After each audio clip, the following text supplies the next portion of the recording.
레위기 1장 3절에서 9절까지 말씀 같이 읽습니다.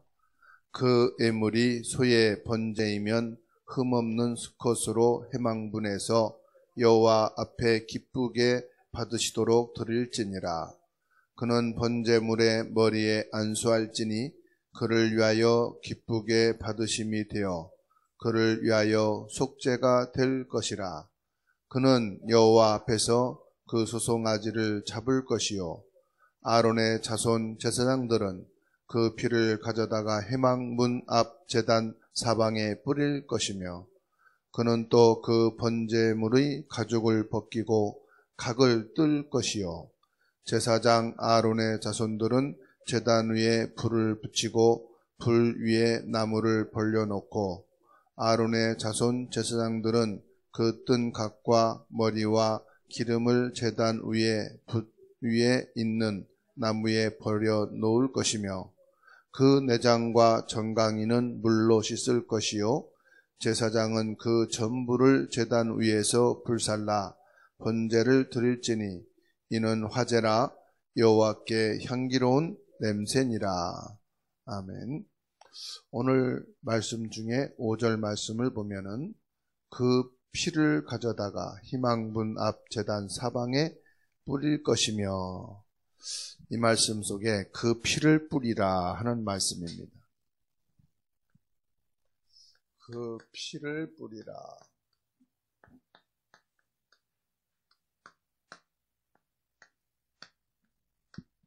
레위기 1장 3절에서 9절입니다.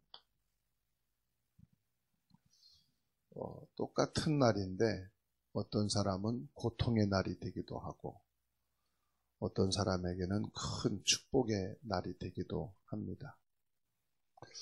오늘 우리가 하나님 앞에 예배하는 이 시간이 여러분에게 최고의 축복의 날이 되기를 주의 이름으로 축원합니다. 우리에게는 좋은 일도 많이 있지만 문제가 많이 생길 때가 있습니다. 결혼식 예배 드릴 때도 있지만은 장례식 예배 드릴 때도 있어요. 아이가 태어나면은 축하 예배를 드리기도 합니다. 질병으로 인해서 치료를 목전에 두고 있는 분들에게는 회복과 위로의 예배 드리기도 합니다. 그런데 그 예배에 진행하는 자가 누구냐?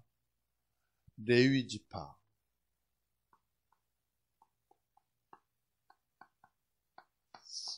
제사장들이었어요. 레위 지파의 제사장들이 예배를 주관하게 됐습니다. 다시 말하면은 구원받은 하나님의 백성들 중에 하나님이 예배를 진행하는, 집도하는 목회자를 세우신 것처럼 레위 지파의 제사장들을 세웠습니다. 왜 그런지 아십니까? 왜 레위 지파 제사장들을 세웠느냐?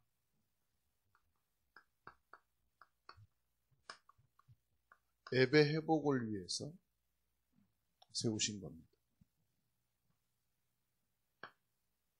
누구나 예배를 인도할 수 있지만은 지속이 불가능하거든요. 그래서 이 예배를 지속해서 중단하지 않고 하나님 앞에 드리게 하기 위해서 하나님은 레위 지파를 세우시고 그들 중에 제사장들을 세웠습니다. 우리는 마귀 자녀가 아닙니다. 하나님의 자녀죠.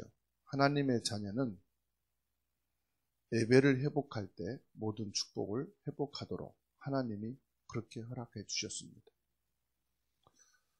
마귀 자녀는 우상 앞에, 귀신 앞에 절하고 사단을 예배함으로 사단의 저주, 재앙 속에 살게 됩니다. 창세기 13장 18절 말씀 여러분 잘 아시죠?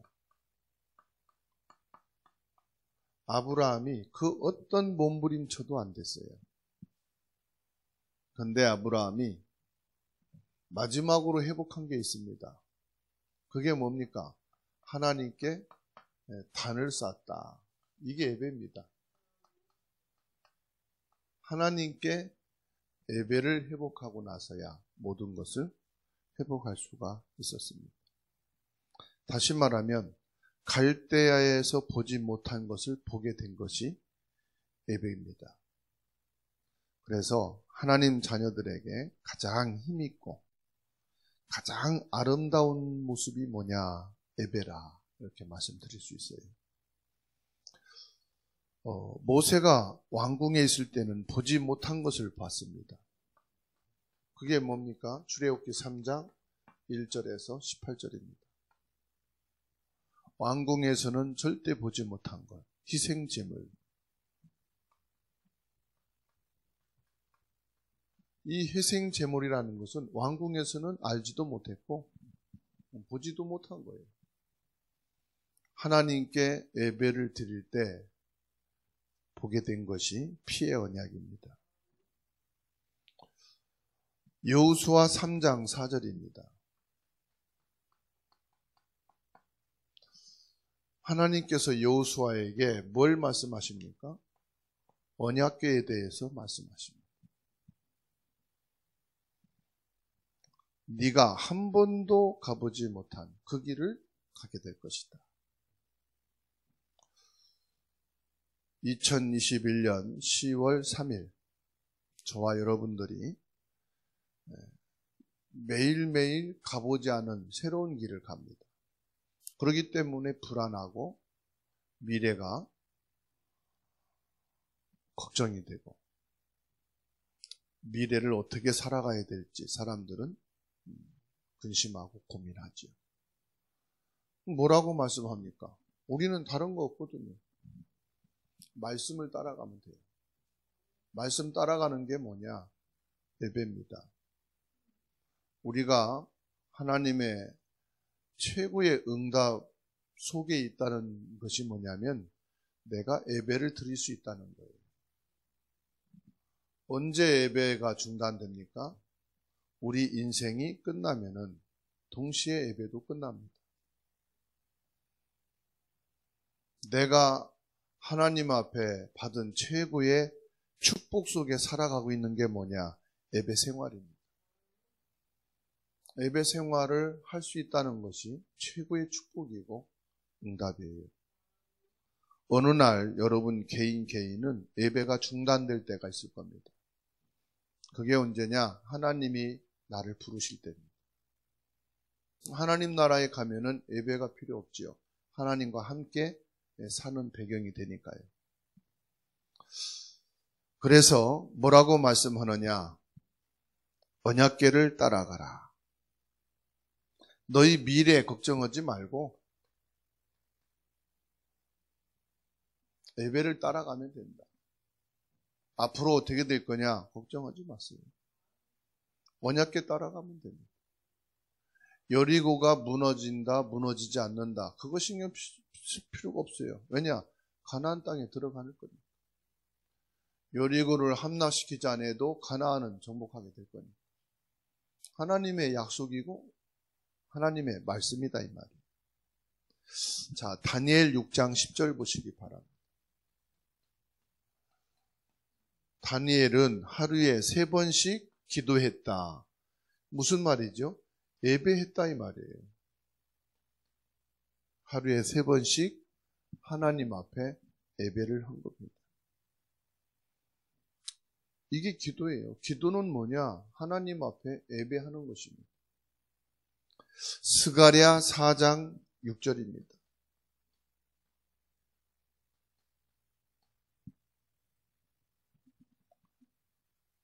사람의 힘으로도 안 되고 능으로도 안 되고 뭐로 된다 했습니까? 오직 여호와의 신으로. 이게 예배입니다. 여호와의 신으로 되느니라. 요엘 2장 28절 말씀했어요. 말세의 남녀 종들에게 성령을 부어주시리라. 이게 예배입니다, 여러분.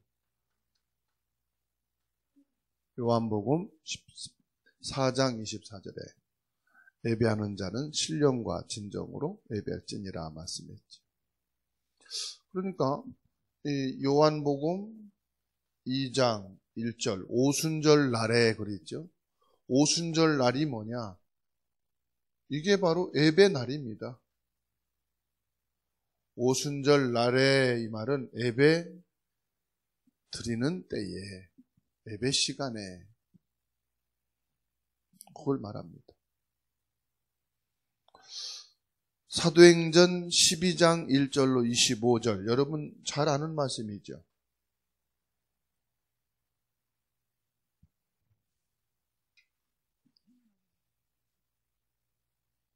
사도행전 12장 1절에서 25절. 초대교회 중직자들이 모여서 오로지 기도하기를 힘썼다. 이게 뭐지요? 집중 예배 드릴 때예요. 여러분 위기와 문제가 왔을 때 뭐 하느냐? 예배를 회복하면은 기적이 일어납니다. 헤롯이 충이 먹어 죽으니라. 언제 때요? 예배 드릴 때. 그래서 우리에게 위기가 왔다. 예기치 않은 문제와 사건이 터졌다. 여러분 예배를 성공시키면 됩니다. 예배는 하나님의 자녀들만이 하나님 앞에 나를 집중시킬 수 있는 가장 축복된 응답의 시간입니다. 그러니까는 전혀 두려울 것이 없고 예배를 드렸다. 여러분에게 막 두려움과 위기가 오지 않습니까? 그때 흔들리지 말고 예배 드리십니다. 그러니까 레위기를 통해서 하나님이 주시는 키가 뭐냐? 예배 회복이에요. 그 피를 뿌리라. 예배의 본질을 말씀하는 겁니다. 그 피를 뿌리라. 얼마나 확실한 말씀입니다. 그 피를 뿌리라.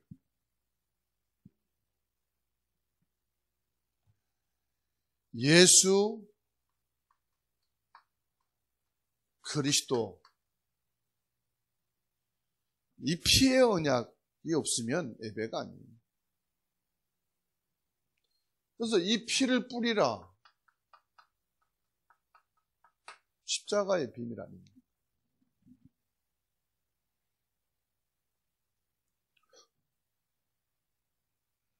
오늘날 교회가 놓친 것이 있다면 예배를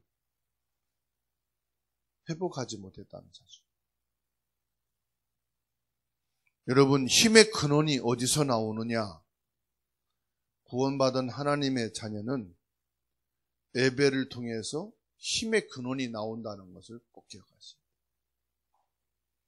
오늘 내 생애의 최고의 힘을 하나님 앞에 회복하는 것이 예배 성공입니다.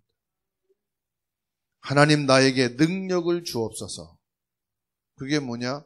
예배 회복이에요. 그래서 가장 중요한 거 예배의 본질입니다.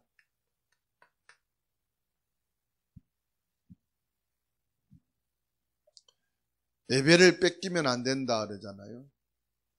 그 교회 오고 예배당에 앉아있는 게 예배의 본질이 아니에요. 예배가 뭐냐? 예배의 본질을 딱 회복해야 돼요. 예배의 본질 세 가지가 있습니다.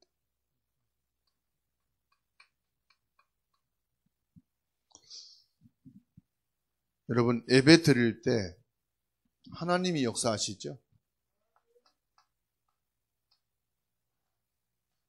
성령이 역사하십니다.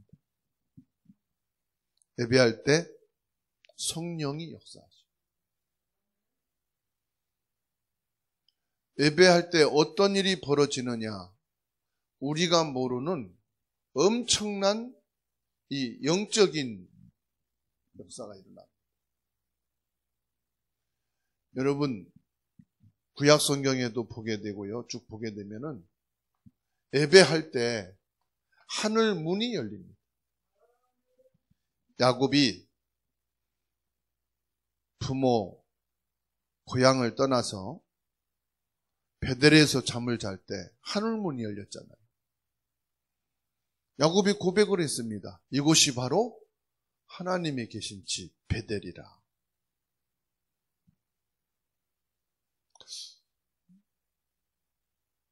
예배드리는 그 시간에 하늘문이 뭡니까?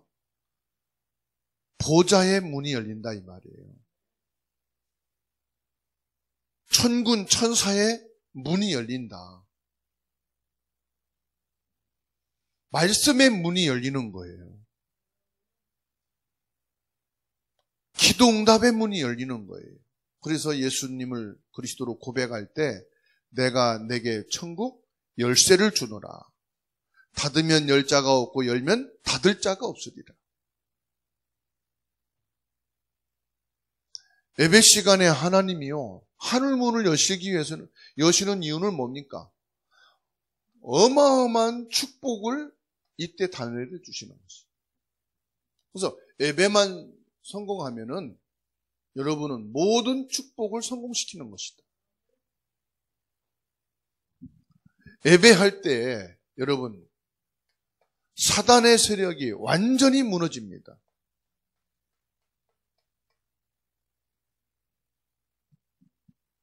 이게 하나님의 나라지요. 그래서 예배를 누린다는 것은 이 모든 걸 다 누리는 거예요. 어떤 사람은 예배당에 와서 잠을 잡니다. 물론 예배 시간이 최고 편안한 시간이죠. 집에서 누워도 잠이 안 오고 수면제 먹어야 잠이 오는 사람인데 교회에 와서 잠이 온다. 그것도 축복이에요. 그런데 예배가 뭐냐? 마태복음 12장 28절에 말씀하셨어요.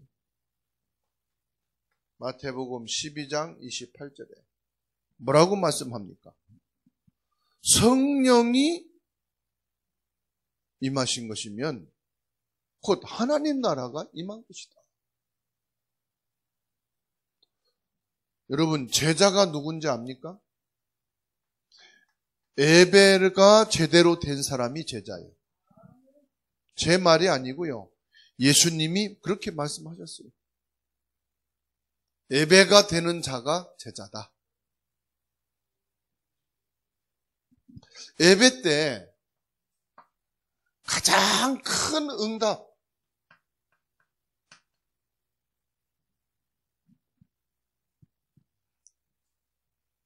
우리가 직장에서 응답을 받고 사업의 응답을 받고 학업의 응답을 받고 가정의 응답을 받고 여러분 인생의 응답을 받잖아요.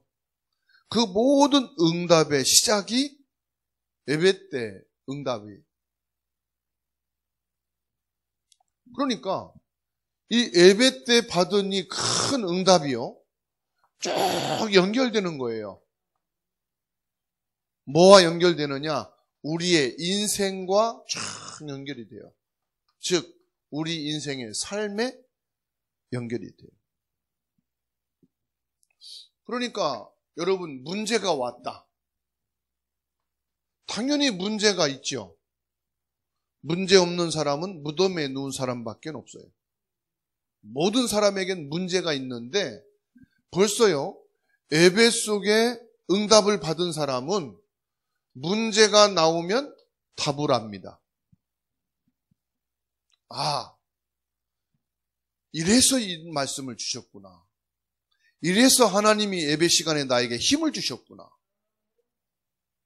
예배 시간에 하나님이 내게 은혜를 베푸신 것이 이 문제 때문이구나. 딱 답을 갖습니다.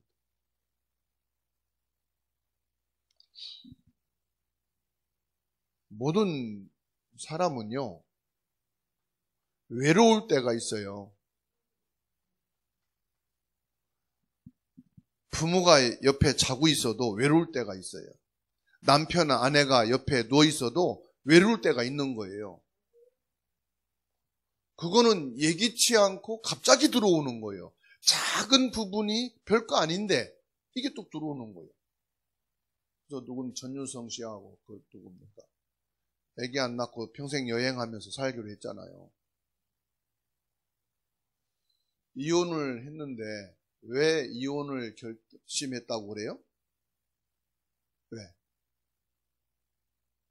평소에는 아무 문제가 없었는데, 아무런 게 없었는데 갑자기 외로움이 훅 들어온 거예요. 언제냐? 식당에서 밥을 먹는데 자기가 화장실인가 어디 갔다 오면 뭐 앉지도 않는데 벌써 먹고 있더라는 거지요. 이 인간이 참. 그 순간 외로움이 딱 느끼는 거예요. 수저도 하나 내려놓고 말이에요. 같이 먹자고. 그 한마디가 따뜻하고 그 한마디가 필요한 때가 있는데 그전에는 그런 게 뭐 신경도 안 썼는데 원래 인간이 저렇지 뭐 그랬는데 이게 훅 들어오니까 이렇게 못 살겠구나. 그래서 이혼했다는 썰이 있는데 정확한 건 모르겠어요. 여튼간에. 사람이 외로움이 있을 때가 있다. 그럼 그때 어떻게 되겠습니까? 우리 인간에게 외로움이 있다. 어떻게 하겠냐 말이에요. 하나님이 함께 하십니다. 이게 답이죠. 요셉이 갑자기 부모, 가족품을 떠나서 노예로 그것도 팔려가는 그 상황에 외로움이 얼마나 컸겠어요. 모세가 왕궁에서 쫓겨나가지고 강야길에 탁 살 때 얼마나 외로움이 있었겠어요. 저도 17살에 부모 떠나서 공부를 시작했는데 제일 먼저 오는 게 뭐냐? 외로움이더라고요. 배고플 때 외롭고 추울 때 외롭고 아플 때 외롭고. 외로움이라는 것은 뭔가 내가 새로운 것이 딱 들어왔을 때 외로움이 더 크겠죠. 이때 우리에겐 답이 있단 말이에요. 뭐요? 하나님이 나와 함께 계십니다. 저도 그 10대 때 말이에요. 이 외로움이라는 게 싹 들어오는데 뭐 정확하게 이렇게 말씀을 뭐 계속해서 듣고 이렇게 집중한 적이 없거든요. 주일학교만 다녔던 것이지. 그리고 중고등부 다니다가 이제 사회생활로 들어갔는데 이 말씀이 탁 되게 오더라고요. 하나님이 함께 계시지. 그 순간 치유가 되더라고요. 그 순간 외로움이 확 사라지더라고요. 내가 정말로 외로울 때,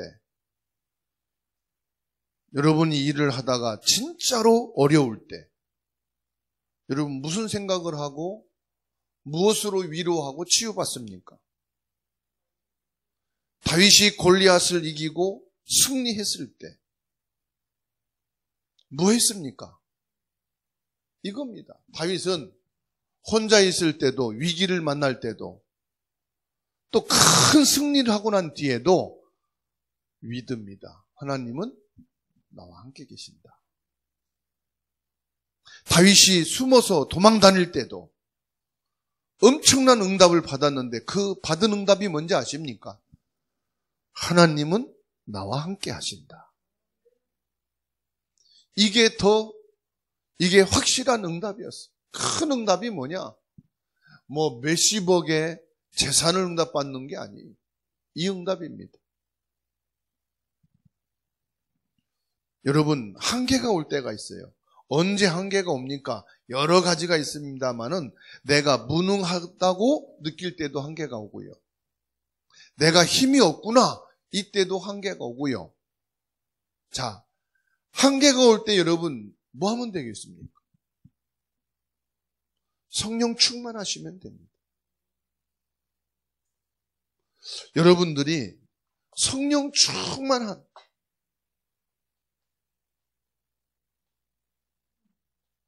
그러면 보세요. 이게 어느 때입니까, 여러분? 이게 바로 예배입니다.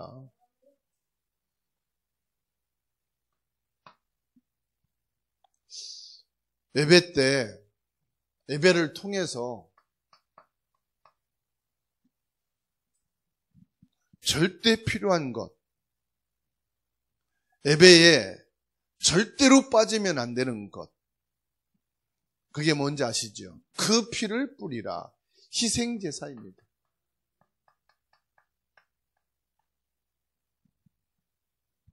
이거나 주면 안 돼요. 1장 5절 말씀 볼까요? 짐승의 피를 뿌리라 이렇게 말씀합니다.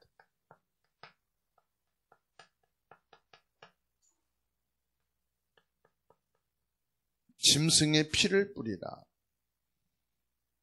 무슨 말입니까? 인간의 재앙을 피할 수 있는 길이 없어요. 그걸 운명이라고 합니다. 사단의 공격을 피할 길이 있어요? 없어요? 없습니다.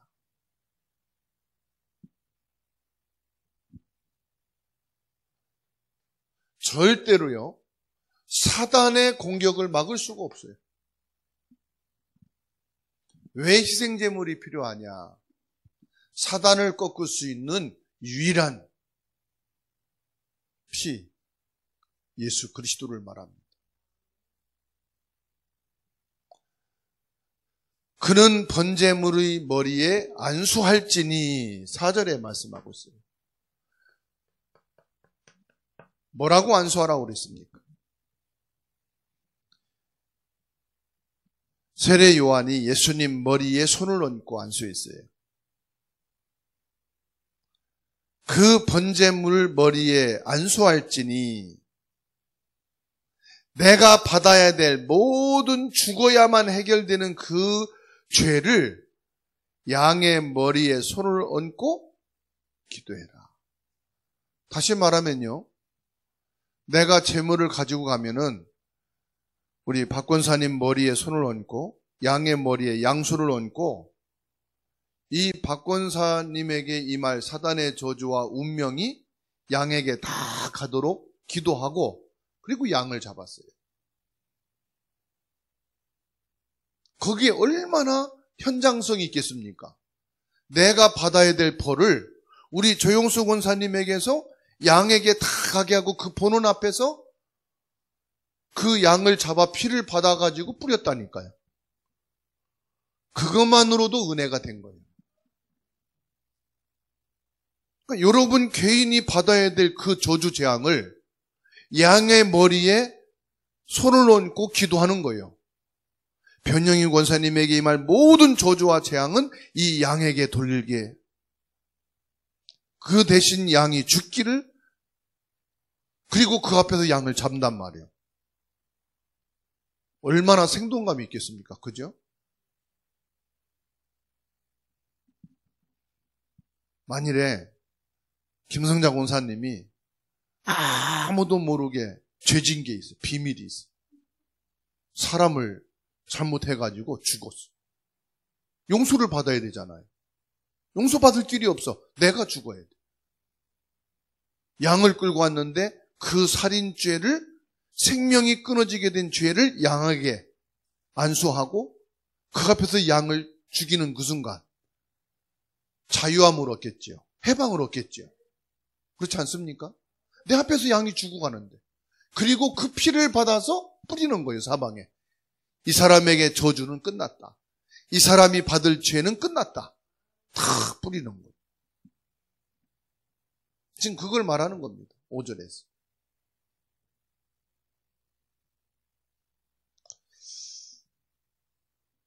나와 모든 인류의 죄 대신해서 예수님이 뭡니까? 대속물이 되신 거예요. 그래서 대속물. 대신 죽은 제물이 됐다 이 말이에요. 이사야 53장 1절로 6절입니다. 53장 1절에서 6절 뭐라고 말씀했죠? 우리의 모든 죄와 연약함을 친히 담당하셨다. 예수님께 우리 모든 악과 저주와 재앙과 사단의 지옥의 모든 것을 예수님이 대신 지셨다 이 말이에요. 담당. 대신. 마태복음 8장 15절에서 17절입니다.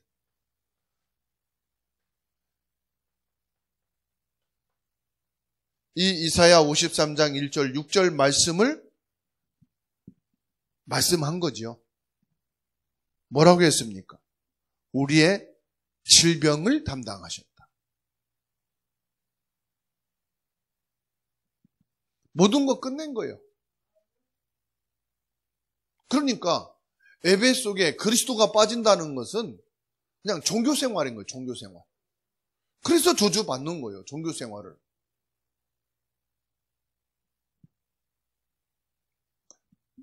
1장 9절에 또 중요한 말씀을 합니다. 향기로운 냄새니라. 향기라고 말씀했어요.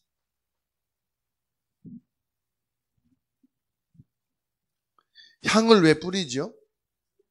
다른 사람들한테 좋은 냄새 가게 하기 위해서. 그렇죠? 여호와께 향기롭게 하는 냄새니라. 계시록 8장 3절로 5절 중요한 말씀하셨죠. 우리의 모든 기도가 그리스도의 향과 함께 보좌에 상달된다 그랬어요. 여러분의 기도가 그리스도의 희생 제물의 향으로 보좌 앞에 가게 된다. 이 향기는 뭐냐? 내 향기는 죄인의 향기예요. 썩어진 향기예요. 사단의 향기고 지옥의 불행한 향기예요. 그리스도의 향기로 우리의 기도가 올라간다.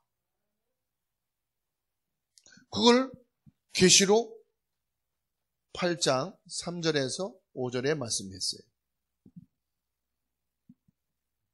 여러분, 왜 우리가 예배를 성공해야 되는지. 예배 시간에 가장 중요한 게요, 우리 기도가 하나님 앞에 그리스도의 향기와 함께 상달된다. 예배 시간에 하나님께서는 세계복음할 수 있도록 건강을 회복해 주신다. 하나님은 예배 시간에 전도의 문을 열어주신다. 하나님은 복음을 막는 모든 사람들을 예배 시간에 무너뜨린다. 우리가 예배할 때 응답받는 정도가 아니라 하나님의 말씀이 성취되어져. 그래서 결론입니다. 진짜 예배하는 자는요, 어떤 문제가 와도 괜찮다. 여러분, 누구나 위기가 올 수 있어요. 사람이요, 부족할 수 있어요. 내게 위기가 왔다, 내가 부족하다. 그것 가지고 사람들이 무시하고 외면한다? 참 천하의 바보입니다. 왜?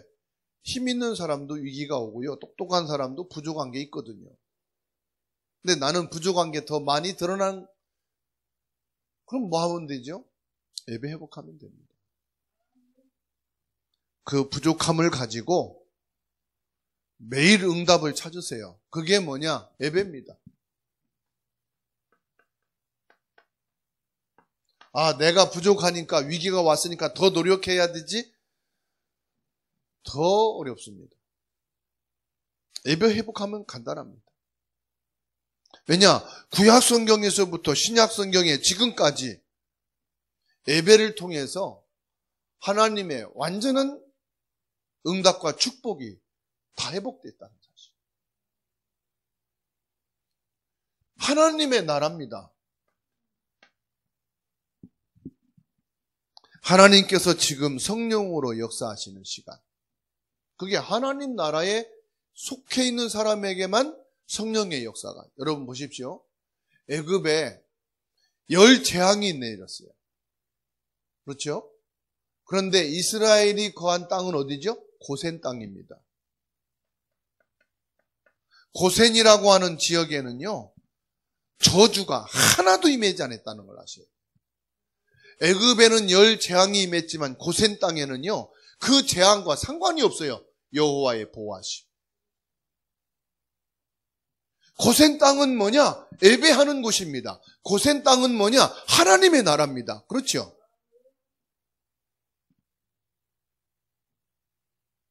어느 집사님이 고민이 너무 많아서 기도했다고 합니다. 그 주간 따라 목사님 말씀 제목이 범사에 감사하라. 어떤 일도 감사해라. 나쁜 것도 감사하고 좋은 것도 감사하고 감사 예배해라. 그런데 이 집사님이 감사할 수가 없는 거예요. 왜? 딸이 완전히 타락해가지고 못 쓸 짓을 하고 다니는 거예요. 이런데도 감사할 거냐? 그것도 감사하시라. 그런데 영적인 일이 일어난 거예요. 그렇게 타락하고 못 쓸 짓을 하고 있는 그 딸에게 전도자가 다가가서 복음을 말한 거예요. 그 복음의 말씀이 이 딸의 가슴을 울린 거예요. 예수 그리스도를 영접하고 회심을 했어요. 그 전도자와 결혼을 해가지고요, 전도자의 사모가 됐어요. 여러분, 예배는 뭐냐? 감사합니다.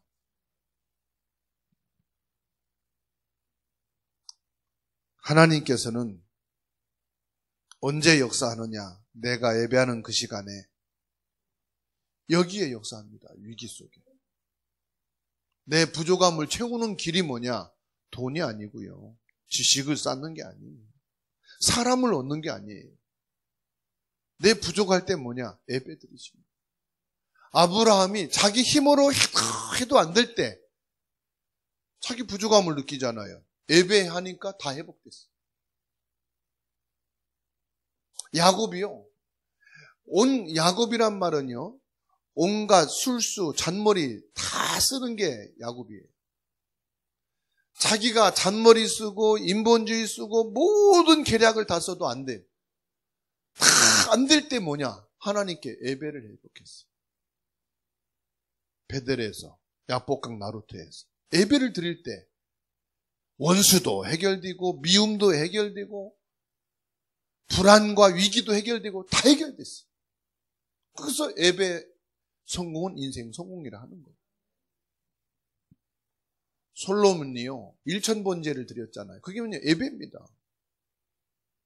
예배를 드리고 나서 이 솔로몬이 최고의 응답을 받았잖아요. 지혜와 지식. 작은 것도 경영할 수 있는 지혜가 있어야 되잖아요. 하나님이 주시는 지혜를 가지고 나라를 통치하게 됐어요. 예배를 통해서. 여러분, 성령께서 역사하시니까 안 될 일이 없잖아요. 막히는 일이 없잖아요. 예배만 되십니다. 기도하겠습니다.